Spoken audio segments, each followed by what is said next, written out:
খুবেই মই কল্পনা কৰিব নোৱাৰোঁ এইটো কাৰণত যে ইয়াত যিহেতুকে অনুষ্ঠানটো এজন ব্যক্তি বুলি নহয় যে মোৰ সহযোগত নহয়, এইটো ওপৰৱালাৰ হুকুম। ইয়াত গোটেই অঞ্চলৰ ইউথৰ যিমান ল'ৰা আছিলে চববিলাকে আলোচনা বিলোচনা কৰি তেখেতসকলে এটা মেছেজ মোৰ ওচৰলৈ লৈ গৈছিলে যে আমি তাত এখন অনুষ্টপীয়া এখন আয়োজন কৰিছোঁ ভলীবলৰ, যে মাটিৰ পাৰ্মিশ্যনটো লাগে। সেইটো কল্পনা কৰিব নোৱাৰে, এইটো যথেষ্ট। আৰু এনেকুৱা এখন হ'ব বুলি মই ভবা নাছিলোঁ।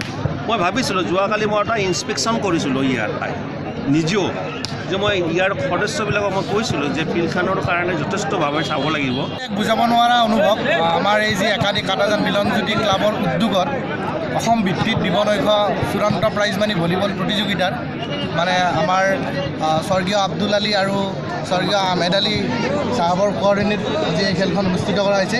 এই খেলখনত অসমৰ বিভিন্ন প্ৰান্তৰ দলে অংশগ্ৰহণ কৰিছে, নামী দামী দলে অংশগ্ৰহণ কৰিছে, দুলীয়াজানে অংশগ্ৰহণ কৰিছে, ইয়াত অসম বিদ্যুৎ পৰিষদে ইয়াত অংশগ্ৰহণ কৰিছে, ইয়াত সৰভোগে কৰিছে, ইয়াত গুৱাহাটীৰ উদ্দীপ্তে অংশগ্ৰহণ কৰিছে, আমাৰ কলিতাকুছি RBK অংশগ্ৰহণ কৰিছে।